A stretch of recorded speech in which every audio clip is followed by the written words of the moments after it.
بسم الله يا حبايبنا. اول سؤال بيقول اكبر تيار اصطلاحي. التيار الاصطلاحي يا جماعه بيمشي من الموجب لمين؟ للسالب.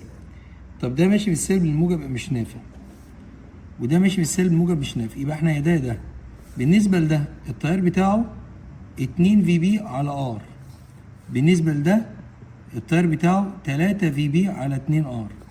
طبعا هنا 2 وهنا 1.5، يبقى الرسمه الثانيه دي الشكل رقم 2. السؤال اللي بعده بيقول الشكل المقابل يوضح ثلاث موصلات متساوية في المساحة ومختلفة في الطول من نفس المادة، وفرق الجهد المطبق عليهم مدون زي ما انت شايف. فإن التيارات، يلا يا جماعة، اي طبعا اي بيتساوي في على ار، والار اللي هي رو اي ال على الاي، وهم متساويين من نفس المادة ومتساويين في مساحة الموقع، يعني في على ال على طول. يعني يلا يا ولاد، اي هنا 2 في على 3 ال، اي هنا في على 2 ال، اي هنا 3 في على ال، يبقى ده اكبر واحد فيهم، ما ده 3. وبعدين طبعا 2 على 3 اللي هي 66، يبقى بعدين ده اي 3، اي 1 بعدين اي 3 بعدين اي 2، يبقى دي الاجابه، اجابه ج. السؤال اللي بعده بيقول نوصل انهي نقطه عشان نحصل على اقل قيمه للمقاومه.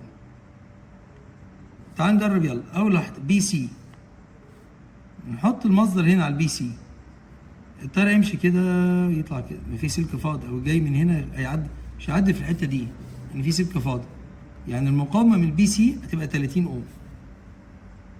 طيب من الاي بي، لو انت هتحط اي بي هنا هيبقى المقاومه دول دي ملغيه ودي ملغيه، يعني هيبقى دول 120 مع 40 ب 30 مع 20 يعملوا 50، يعني هنا 50 وهنا 30. طب لما نوصل على السي دي كبيره كبيره، ما تدورش، ده كفايه 60، يعني اكبر من 70 كمان، ودي معانا. وعلى الاي دي لو وصلنا على الاي دي 60 وشويه، اكتر من 60. طب خلاص يا باشا، اقل واحده ما نكملش كتير بقى، يبقى من البي سي. السؤال رقم 4 يا جماعه بيقول لي اي الاشكال يتحقق فيها 4 اي 1 زائد اي 2، بس بيسال في مسار مغلق بتساوي 12. فيلا نشوف، تعال نجرب في الشكل ده. لو عملنا هنا كده مسار مغلق، المسار المغلق هنا هيبقى 30 ناقص 6 بيساوي 6 اي 1 زائد 2 اي 2، يبقى 24 بيتساوي 6 اي 1 زائد 2 اي 2. لو قسمنا على 2 يبقى 12 بيتساوي 3 اي 1 زائد اي 2، ف اي 2 لا مش نافع. تعال نشتغل في الثانيه وناخد مسار مغلق. هنا لو خدنا مسار مغلق 30 ناقص 6 بتساوي 2 اي 3 زائد 6 اي 1. انا عاوز اشيل اي 3، واضح من هنا اي 1 زائد اي 2، اي 1 زائد اي 2 بتساوي اي 3 داخلين اهو، يعني هتشيل 30 ناقص 6 بتساوي 2، هنشيل اي 3 ونحط اي 1 زائد اي 2 زائد 6 اي 1، كده 24 بتساوي 2 اي 1 زائد 6 اي 1، يعني 8 اي 1 زائد 2 اي 2. تعال نقسم على 2 يبقى 12 بتساوي 4 اي 1 زائد اي 2، واعتقد ان هي دي العلاقه المحققه، فالاجابه سي. السؤال اللي بعده عندنا في الدوائر الكهربية الموضحة إذا كان بعد النقطة ب هو عن السلك متساوي، البعد متساوي، تمام؟ يعني ب بتساوي ميو اي على 2 باي دي، البعد متساوي. فبيسأل كثافات الفيض عاملة ازاي؟ وطبعا اوريدي دول ثابتين، يعني معنى كده ان البي طرد مع الاي.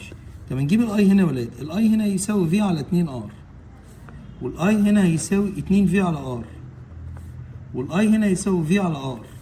مين اعلى واحدة فيهم؟ هي دي. الشكل التاني ده اعلى حاجه فيهم، ده عاوز ترتيب. طب ماشي، بي 2 اكبر حاجه، بعدها ده اهي بي 1، بعدها بي 3، الاجابه دي موجوده في الف.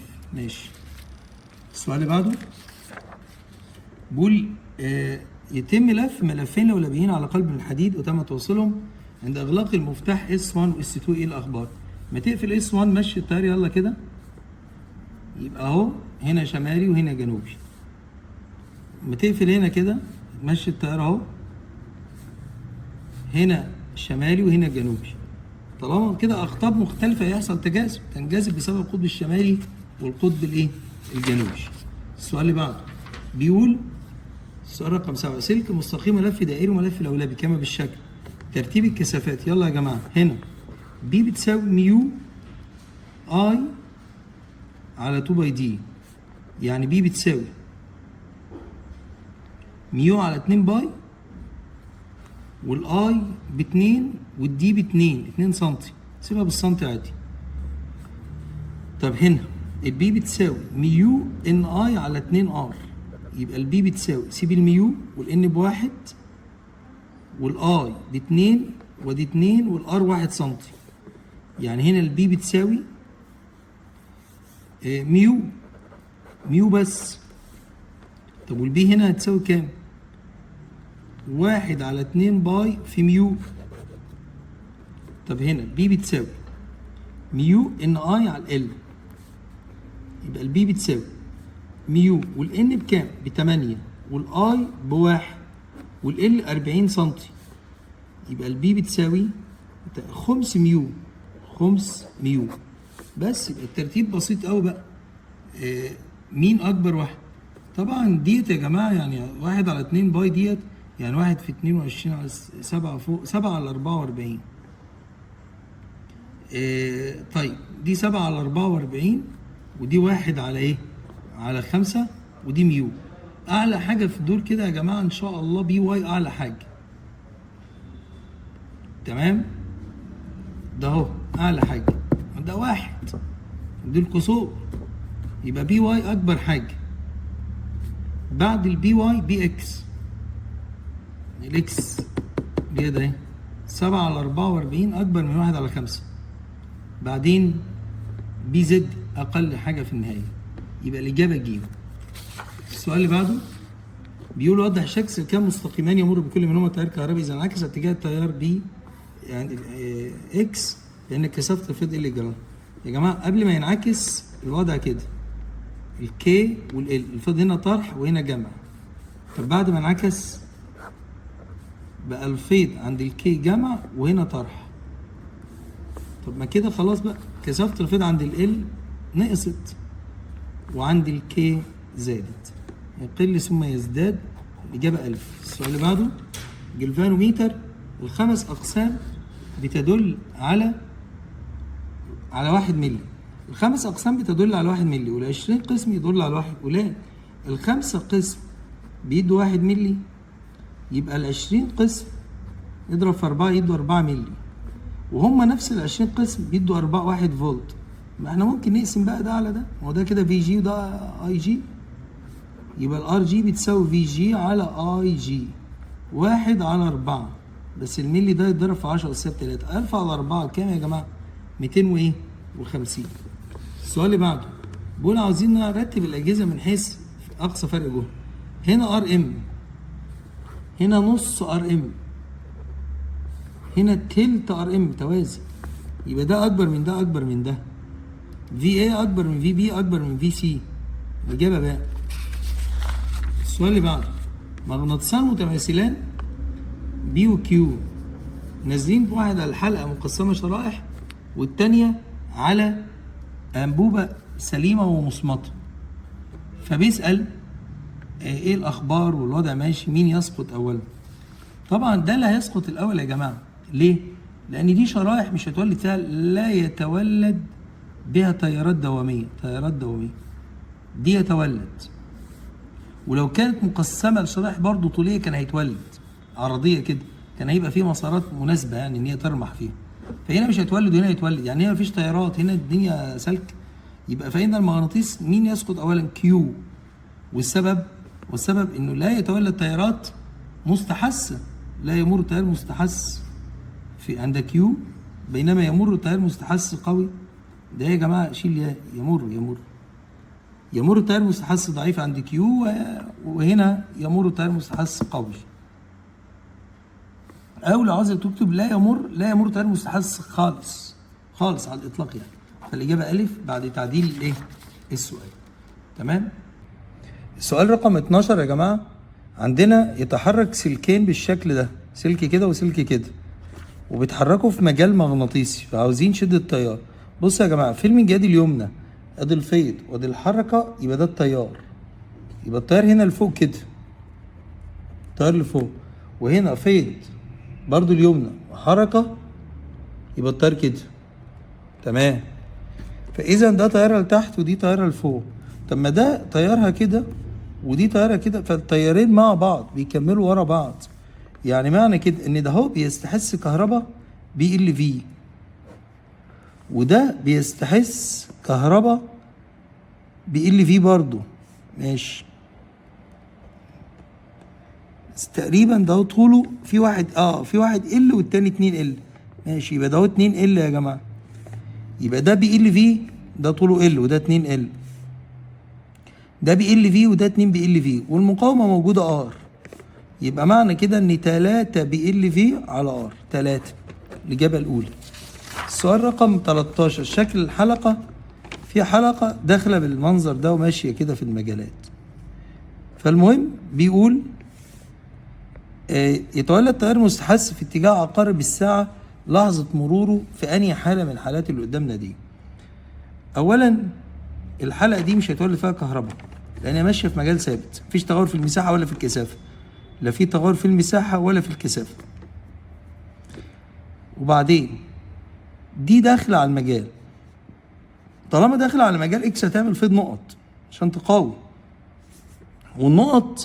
النقط يبقى تعمل تيار عكس عقارب الساعه. عاوزين تيار مع عقارب الساعه، يبقى دي مش نافعه. طب دي وهي طالعه هتعمل فيض مماثل عشان تعوض النقص، تعمل نقط مكان النقط، يبقى برضه هتعمل تيار عكس عقارب الايه؟ الساعه. مش نافع، ما عادش غير دي. دي اولا بتخرج من اكسات، فعشان تخرج من اكسات تعوض الاكسات باكسات، فهتعمل تيار مع عقارب الايه؟ الساعه. وكمان ايه؟ داخله على نقط، فهتعمل نقط ضد النقط عشان تقاومها. هتعمل لا مش نقط بقى، تعمل اكسات ضد النقط عشان تقاومها. ما هي داخله على نقط مش عاوزه تخش على النقط، فهتعمل اكسات تعويضا لنقص واكسات مقاومه للزياده، وبالتالي في الحالتين هيبقى التيار مع عقارب الايه؟ الساعه. يبقى الحاله سي زي الفل. السؤال اللي بعده يقول سؤال رقم 14، في سلك عندنا بيتحرك بالشكل ده، بس جزء منه في فيض نقط وجزء في فيض اكسات. يعني هنا في اكسات اهي. طيب الجزء ده يا جماعه، الجزء ده اولا هيستحث فيه كهرباء اي ام اف او تيار ماشي، اي ام اف المستحثه فيها تساوي بي اهي في 2 ال في في. ماشي. طب الكهرباء المستحثه هنا اي ام اف بتساوي 2 بي في ال بس في في. خلي بالك الكهربتين قد بعض. طيب ده الفيض لبره كده والحركه كده، الفيض اهو والحركه اهي، يبقى التيار كده، يبقى الجزء ده تياره مستحث كده. طب الجزء ده الفيض اهو والحركه اهي، يبقى تياره مستحث كده. الله، التيارين مستحثين ضد بعض وقد بعض، فالمحصله بصفر. السؤال اللي بعده، إذا لم تتغير خطوط الفيض التي تخترق الملف، لم تتغير خطوط الفيض، تتولد فيها تيارات مستحثة. إذا تم تغيير مش لم تتغير، إذا تم تغيير عدد خطوط الفيض اللي بتخترق قطعة تولد فيها تيارات دوامية. مالها بقى التيارات الدوامية؟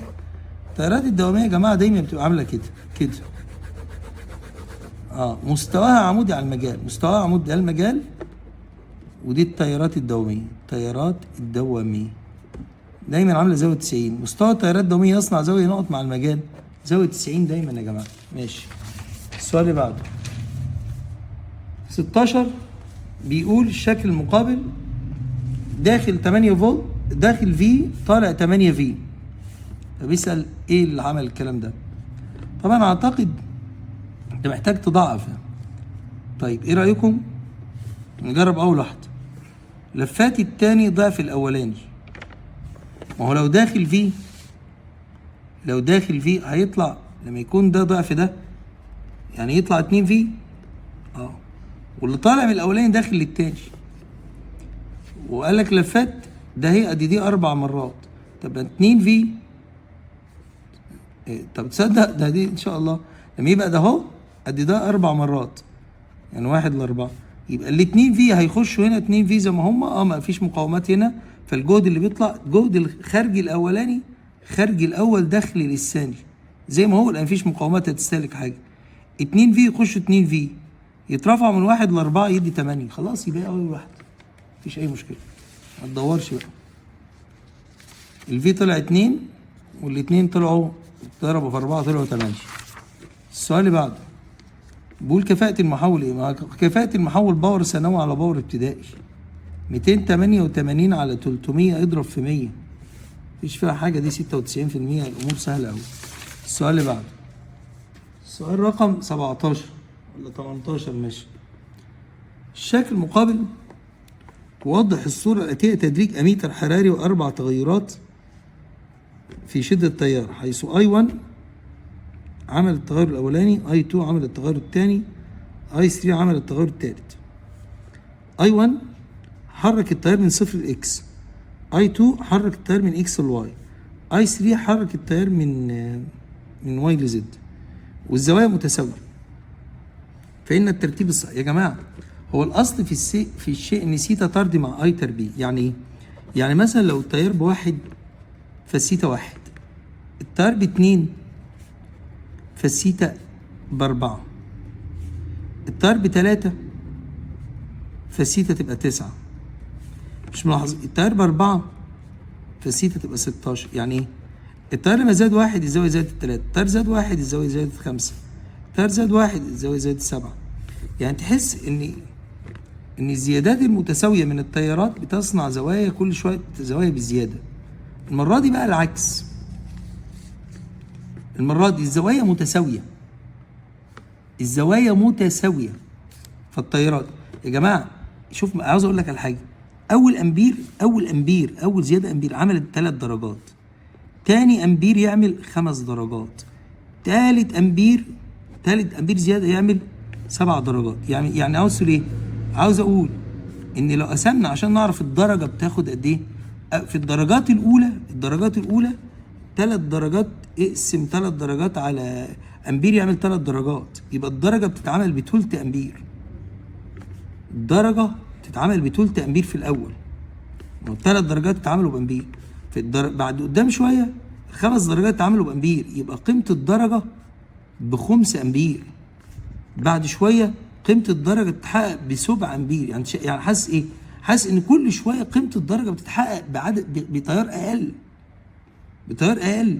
يعني معنى كده بما ان الزوايا هنا متساويه، الزوايا في الاول الدرجات في البدايه بتتحقق بتيارات صغيره، وبعدين الدرجات بتتحقق كل بتيارات كبيره بعد شويه كل شويه الدرجه بتتحقق بتيار. اعتبر دي درجه ودي درجه ودي درجه.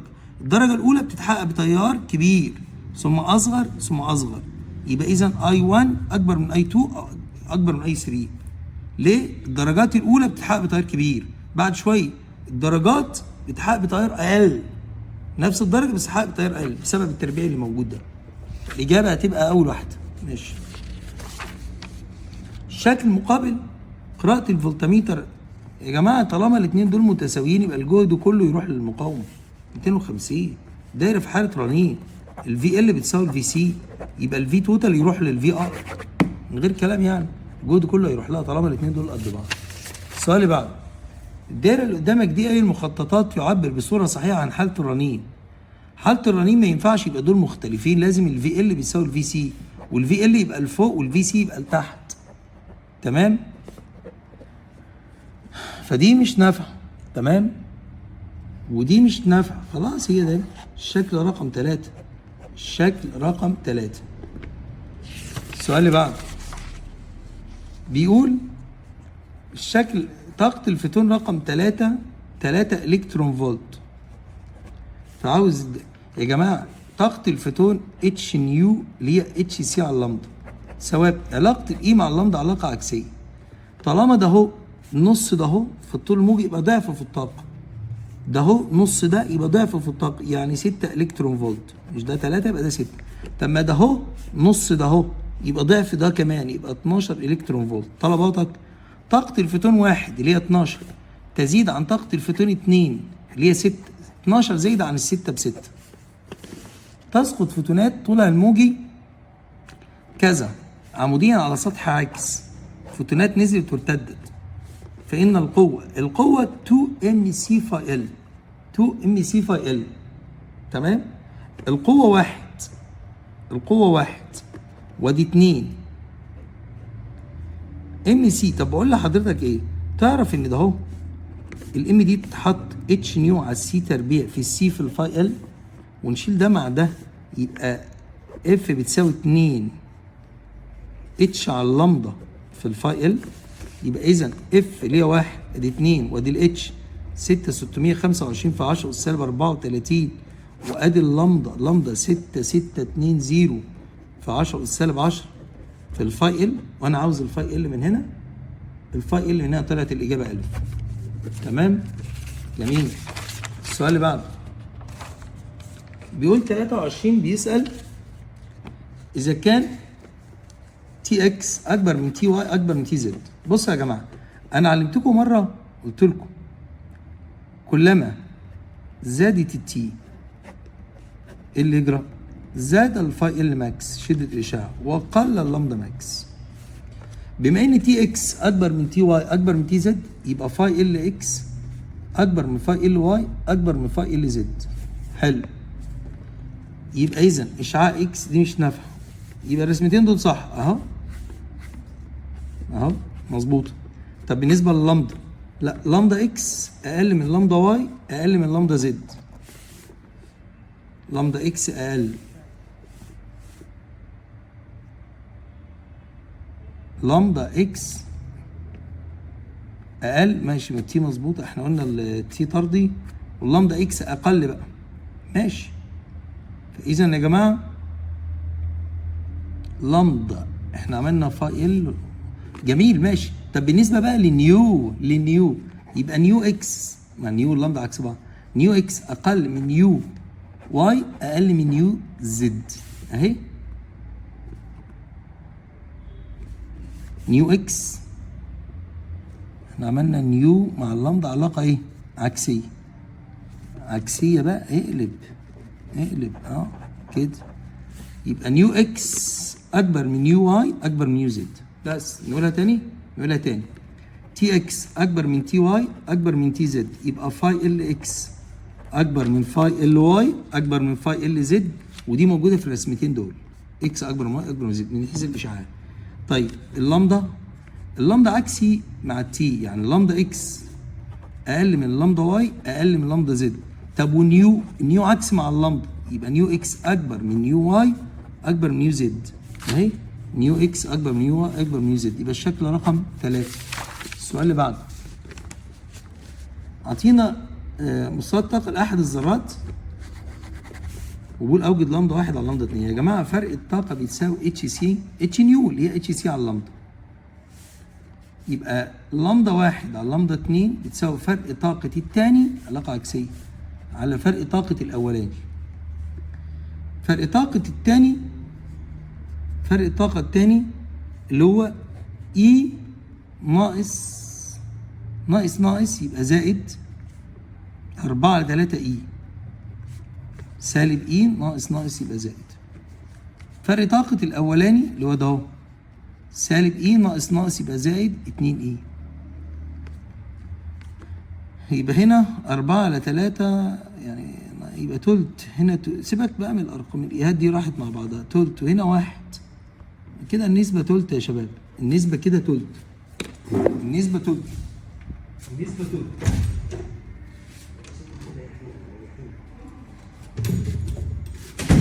ثم السؤال اللي بعده السؤال رقم 25 بيقول شكل مقابل يوضح العلاقة بين الطول الموجي وشدة الأشعة السينية الناتجة عن أنبوب كوريج عند استخدام هدف الموليبيدنيوم.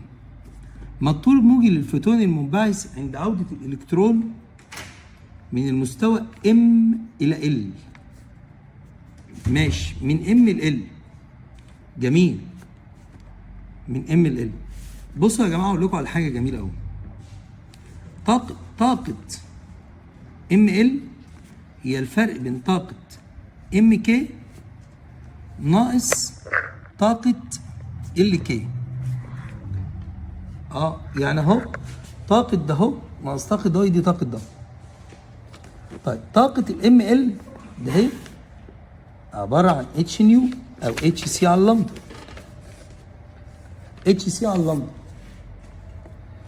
طاقة الام كي اللي هي اتش سي على، هسمي دي لمبدا واحد. طاقة، استنوا يا جماعة، دي مش لمبدا 1، دي اللمبدا اللي احنا عاوزينها. ماشي. ام كي اللي هي لمبدا واحد. ال كي اللي هي لمبدا 2. يعني واحد على اللمبدا داش اللي هو ده اهو بيتساوي واحد على اللمبدا واحد ناقص واحد على اللمبدا 2. انا عاوزكم تحفظوا بقى القانون ده. لمبدا داش بيتساوي، ما احنا ممكن نوحد مقام. لمبدا واحد لمبدا 2 على لمبدا واحد تدي لمبدا 2 ناقص لمبدا واحد.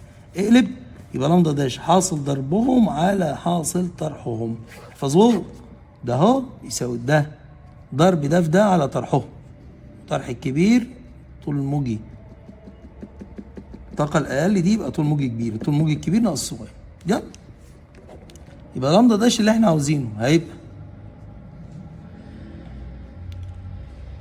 63% في 71% على 71% ناقص 63%. بس حفظوا القانون ده. جميل قوي يا جماعة، جميل والله، جميل جميل جميل. الإجابة ألف، الإجابة هتطلع ألف إن شاء الله. طيب السؤال اللي بعده. في ذرات الهيليوم نيون تم استبدال المرآة معامل انعكاسها 95% مع مرآة أخرى معامل انعكاسها 98%.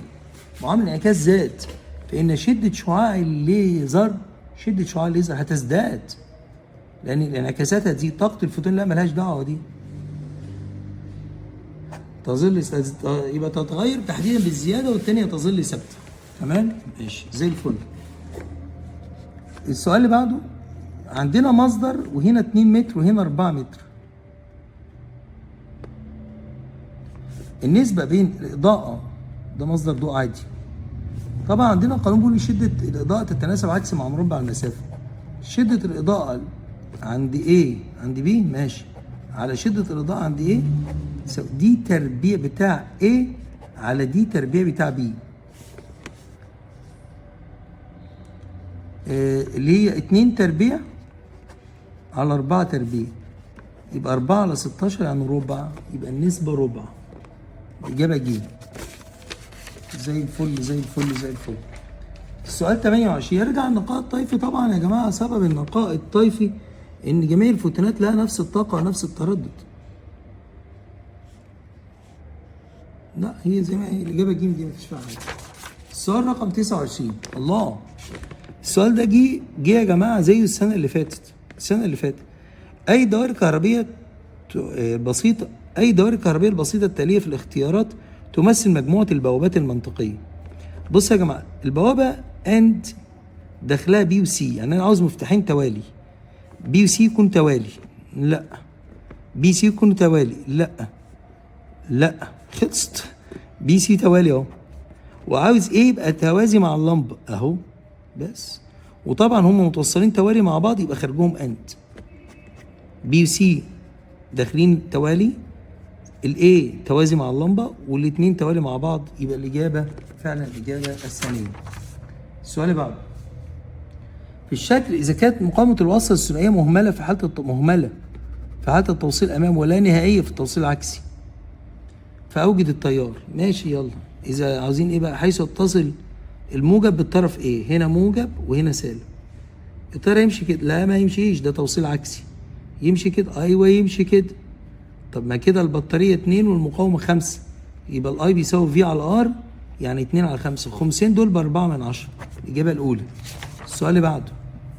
يوضح الشكل تيار إيه اللي قدامك ده، فبيسأل مقاومة الار سي بتساوي نقط. زي الفل. طيب بصوا يا جماعة، تعال نستفيد من هنا بقى. عند النقطة دي عند النقطة دي الاي سي ب5 والفي سي اي ب0.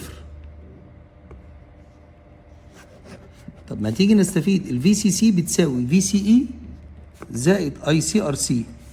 الفي سي سي عاوزين نجيبها مفيش مشكلة. الفي سي اي ب0 مفيش مشكلة. الاي سي 5 مللي في 10 أس 3 مفيش مشكلة.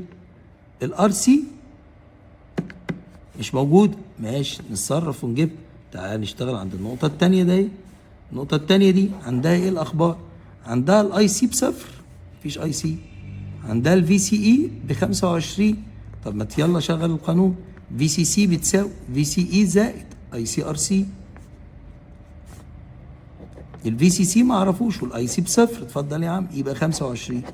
يبقى أول واحد كده الفي سي سي ب25. يبقى أنا يا ألف يا ج. تعال نعوض بقى. الفي سي سي 25 ودي 5 في 10 والسالب 3 في الار سي. فالار سي طلعت 5000 اوم، يعني 5 كيلو اوم. يبقى الاجابه 1000. مساله حلوه، مساله حلوه. ماشي. السؤال اللي بعده،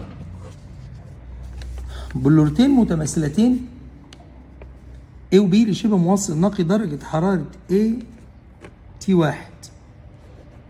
A درجه حرارته T1 وB درجه حرارته T2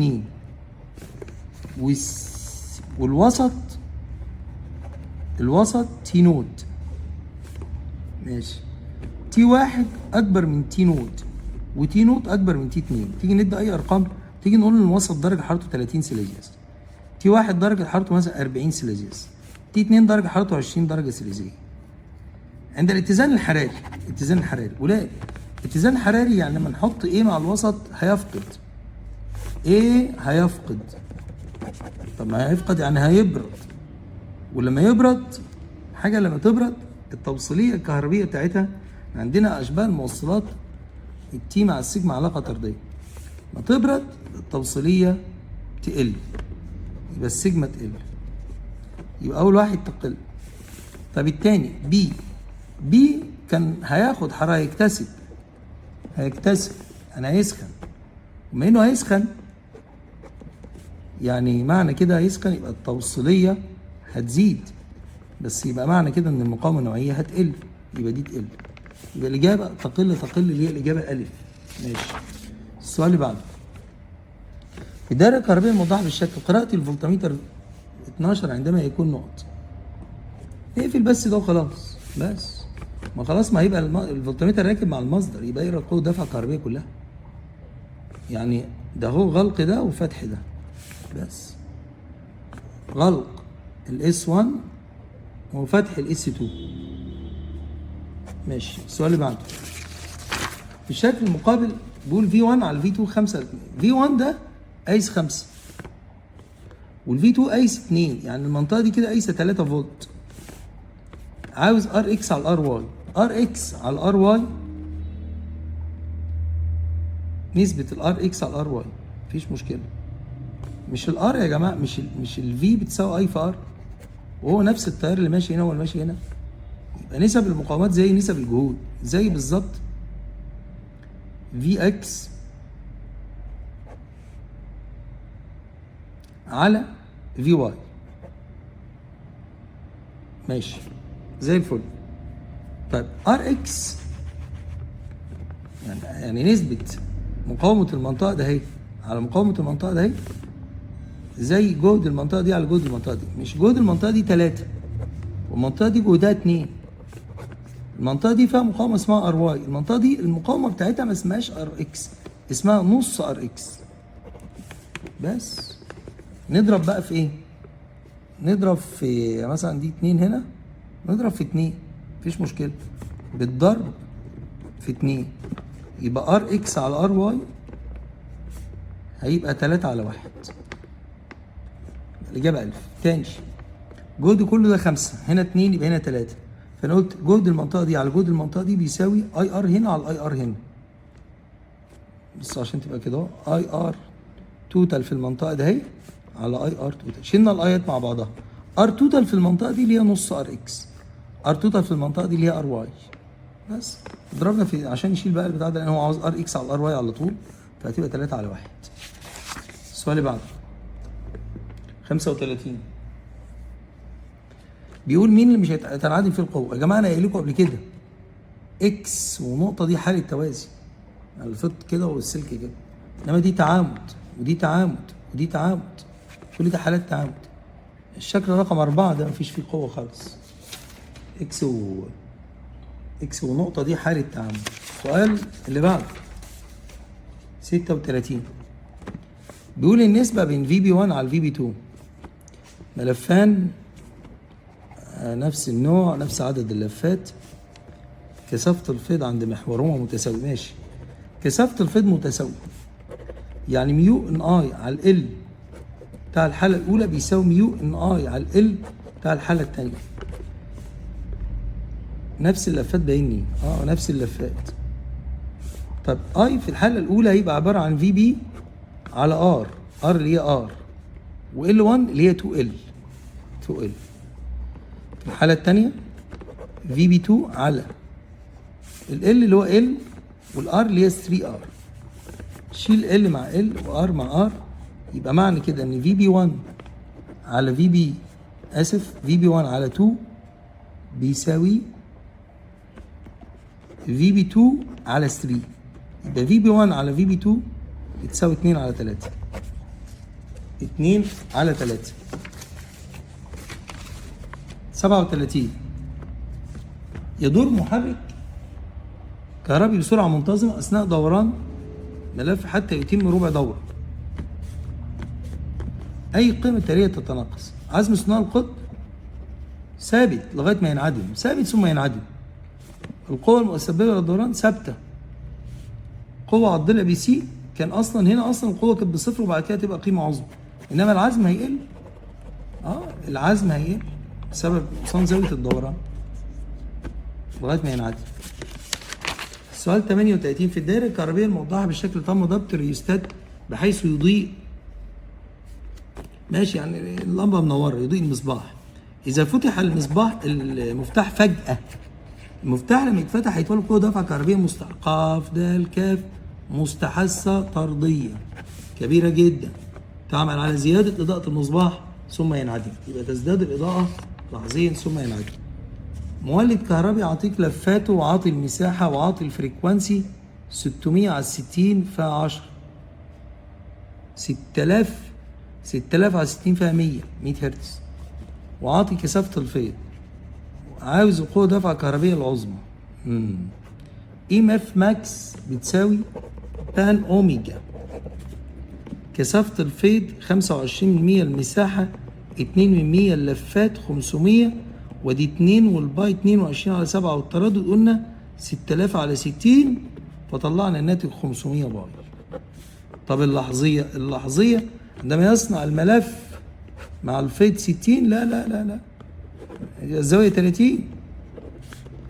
500 باي في ساين 30 يبقى 250 باي. الإجابة ألف. 4 ملفات مهملة الحث الذاتي لكل منها 50 ملي، 50 يعني دول 100 ودول 100 يبقى 50 كله. عاوز ايه بقى؟ عاوز معامل الحث، عاوز التردد، وماله يا جماعه؟ اكس ال الكليه بتساوي في على اي، وبتساوي 2 باي اف ال. الجهد 331 و14، والتيار 10، ودي 2 والباي 22 على 7، والتردد عاوزين يقول ال الكليه، ما احنا قلنا 50 ملي تمام. ملي ده يتضرب في 10 أس 3، وطلعنا التردد طلع 10. أي الدوائر تكون قراءة الأميتر الحراري، 3 أسئلة وخلص يا جماعة أو 4. أي الدوائر تكون قراءة الأميتر الحراري أقل قيمة يعني أعلى زد أكبر زد. الزد هنا هتساوي إيه؟ دول طرح يعني جذر 50 تربيع زائد 20 تربيع. الزد هنا 60 تربيع زائد 20 تربيع، الزد هنا 10 طرح بس، س ناقص اكس ال. الزد هنا 20 تربيع 30 تربيع زائد صفر زائد صفر. ماشي تحت الجذر يعني الزد هنا ب30 يعني هنا 30 هنا 10. احنا عاوزين اقل واحدة فيهم. هنا عاوزين ايه؟ اقل قراءة. ده احنا عاوزين اقل قراءة اميتر يعني اكبر زد. اكبر زد طبعا دي صغيرة ودي صغيرة. ده ايه ولا ايه؟ ما هو الاثنين دول كبار بس دي اكبر. الاجابة بقى ماشي. السؤال 42 استخدم فرق جهدي فيها عشان نشوف لمضة 20 نانو. ابعاد الفيروس دي اللي هي ايه؟ اللي هي ابعاد الفيروس دي اللي هي اللمضة. ومرة تانية استخدمنا لمضة تانية. ولاد مش اللمضة بتساوي اتش على الام في واتش على الجذر 2 ام اي في. اللمضة مع الجهد علاقة عكسية. لمضة 1 على لمضة 2 بيساوي الجذر الجهد الأول على الجهد التاني. احنا كنا بنشوف 20 نانو باستخدام جهد في. عاوزين نشوف 15 يا ترى باستخدام جهد قد ايه؟ على 5 فعلى 3 على 5 فعلى 4 ربع يبقى 16 على 9 بتساوي في على في 2. يبقى في 2 9 في على 16. يبقى زيادته إلى 9 في على 16. الإجابة ج. السؤال 43 طالب الطول الموجي اس. ماشي. أنت عندك اس في هنا طول موجي كبير اللي هو بتاع الانتقال ده. لا ده اهو بتاع الانتقال ده كبير ده. وده اهو بتاع الانتقال ده يعني ده 387 ونص. وده اهو انت كل ما تطلع كده الطول الموجي يزيد يعني معنى كده ان الطاقة بتقل. الطاقة بتقل يعني معنى كده الانتقال ده هو. لا الانتقال ده بقى اللي هو ده ماشي يعني ده 1003 علامة 3. وده اهو يبقى احنا عاوزين ده يا جماعة الانتقال اي 2 ناقص اي 1. انا شايف الانتقال ده اهو 1 على لمضة هسميه لمضة داش بتساوي 1 على لمضة مثلا لمضة 2 ناقص لمضة 1. اعتبر ده لمضة 2 وده لمضة 1. واحنا عندنا ده كل ما تطلع لهناك الطاقة هتقل. الطاقة هتقل ماشي بس في واحد في النص بينهم. يعني ده انا عملته 1033 اللي هو ده اكبر طول موجي عن اصغر طاقة. طب وده اكبر شوية. طب اكبر شوية في الطاقة. طب وده اكبر واحد فيهم اللي هو ده ماشي. فانت عاوز ده اللي هو ده ناقص ده ناقص ده ناقص ده ماشي. بس احنا عاملين واحدة زيها من شوية. 1 على 3 8 7 علامة 5 ناقص 1 على 10 3 علامة 3. وآلة حاسبة تطلع الناتج هيطلع 620 ماشي. السؤال اللي بعده يمر تيار كهربي شدته 5/10 أمبير في ملف الأولى يتكون من 20 لفة لكل سنتي. ماشي ده التيار وده عدد اللفات لكل الطول ماشي. وفي ملف دائري. خلي بالكوا التيار هنا عامل كده والتيار هنا عامل كده. فلو جيت تبص هتلاقي الاتنين ضد بعض. فالفيض هو اصلا عاوز اهو بقول لك في الفيضين لغوا بعض. يعني في فيض دائري لغى فيض لولبي. ميو ان اي على 2 ار لغى ميو ان اي على ال. شيل ميو مع الميو. هنا بيقول 20 لفة لكل سنتي. سيبها سنتي عادي. والتيار 5/10. عاوزين التيار ونص القطر هنا سنتي. وعدد اللفات لفة دائرية واحدة بس. فنقدر نقول ان التيار هيساوي 2 في 20 في نص يعني 20 أمبير. السؤال اللي بعده ملف لولبي عدد لفاته وطوله وقطره وتياره وملف اخر تلاشى المجال خلال زمن، هيحصل قوة دفع كهربية المستحثة في الثاني. اي ام اف المستحثة في الثاني بيساوي سالب ان دلتا بي اولاني في دلتا ايه على دلتا تي. تمام؟ يعني يبقى المنظر كده يا شباب،